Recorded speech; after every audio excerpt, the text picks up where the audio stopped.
اعوذ باللہ من الشیطان الرجیم بسم اللہ الرحمن الرحیم فآمن له لوط وقال انی مہاجر الی ربی انہ هو العزیز الحکیم ووهبنا له اسحاق ویعقوب وجعلنا فی ذریته النبوة والکتاب وآتيناه أجره في الدنيا وإنه في الآخرة لمن الصالحين۔ سورہ عنکبوت آیات 26 اور 27۔ فآمن لہو لوط، پس تصدیق کی لہو ان کی لوط علیہ السلام نے۔ حضرت ابراہیم علیہ السلام کی تائید، تصدیق حضرت لوط علیہ السلام نے کی۔ حضرت لوط حضرت ابراہیم علیہ السلام کے بھتیجے تھے۔ وہ خود بھی رسالت کے مقام پر فائز تھے اور اپنی قوم کو دعوت دینے پر مامور تھے۔ حضرت ابراہیم علیہ السلام کے بارے میں ہم پچھلی آیتوں میں یہ جان چکے ہیں کہ آپ پر کوئی ایمان نہ لایا، بالآخر آپ نے وہاں سے ہجرت فرمائی اور آپ کی بیوی آپ کے ہمراہ تھیں۔ اہل مکہ کے لیے بھی اس میں ایک اشارہ ہے کہ ایک وقت تھا کہ ابراہیم علیہ السلام کی تصدیق کرنے والا حضرت لوط علیہ السلام کے علاوہ کوئی اور نہ تھا، اور پھر ایک وقت آیا کہ ان کی دعوت کی صدا دنیا کے کونے کونے تک پہنچی۔ تو آج اگر مکہ میں حالات تنگ ہیں، سختیوں کو جھیلنا پڑ رہا ہے، ہجرتوں پر مجبور ہیں، تو ایسے حالات اس سے پہلے بھی انبیاء پر آئے ہیں۔ وقال، اور فرمایا، انی بلا شبہ میں مہاجر، ہجرت کرنے والا ہوں، الی ربی، اپنے رب کی طرف۔ حضرت ابراہیم علیہ السلام کی قوم میں سے جب لوگ ایمان نہ لائے، آپ کو آگ میں پھینک دیا گیا، آپ اللہ کے فضل و کرم سے صحیح سلامت وہاں سے نکل آئے، تو پھر آپ نے اپنے علاقے سے ہجرت فرمائی۔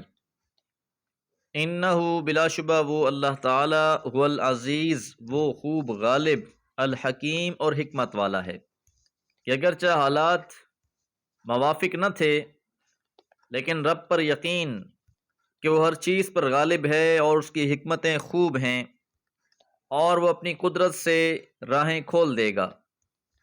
وَوَهَبْنَا، اور ہم نے عطا کیا، لہو انہیں، اسحاق علیہ السلام، و یعقوب، اور یعقوب علیہ السلام۔ جب آپ ہجرت کے لیے نکلے اس وقت آپ کی اولاد نہ تھی، پھر اللہ تعالیٰ نے آپ کو حضرت سارہ کے بطن سے حضرت اسحاق علیہ السلام عطا فرمائے، اور پھر پوتے حضرت یعقوب علیہ السلام عطا فرمائے جو حضرت اسحاق کے بیٹے تھے۔ وَجَعَلْنَا، اور ہم نے بنا دیا، فی ذُرِّيَّتِهِ، ان کی ذریت میں، النبوۃ، نبوت کو، یعنی پھر ہم نے ان کی آل اولاد میں اس سلسلہ نبوت کو جاری رکھا۔ حضرت اسحاق علیہ السلام بھی نبی بنے، ان کے بعد ان کے بیٹے حضرت یعقوب علیہ السلام کو بھی نبوت حاصل ہوئی، اور پھر حضرت یعقوب علیہ السلام کے بیٹے حضرت یوسف علیہ السلام بھی اس منصب کے لیے منتخب ہوئے، اور یہ سلسلہ نسل در نسل چلتا رہا۔ بہت جلیل القدر انبیاء ان کی آل میں سے تھے، حضرت موسیٰ علیہ السلام، حضرت داؤد علیہ السلام، حضرت سلیمان علیہ السلام، حضرت عیسیٰ علیہ السلام، اور آل اسماعیل میں سے محمد الرسول اللہ صلی اللہ علیہ وسلم۔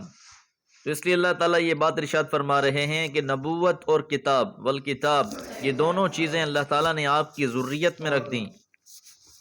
تو یہاں ایک اشارہ بھی دے دیا گیا کہ جن حالات میں حضرت ابراہیم علیہ السلام نے ہجرت فرمائی تھی وہ تو بڑی تنگی کے حالات تھے، مشکلات تھیں، لیکن پھر اللہ نے اپنا خاص فضل فرمایا۔ اسی طرح آج اگر مکہ میں حالات تنگ ہیں، مسلمانوں کو بہت سی دشواریوں کا سامنا ہے، لیکن ہجرت کے بعد اللہ تعالیٰ ان کے لیے بھی بہت سے دروازے کھول دیں گے۔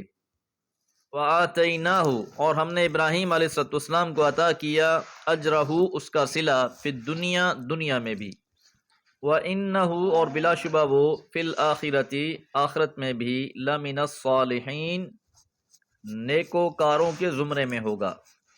تو اللہ تعالیٰ نے دنیا میں بھی عزتوں سے نواز دیا کہ خلیل کے لقب سے نوازا، اور آخرت میں بھی آپ کا شمار بہترین بندوں میں ہوگا۔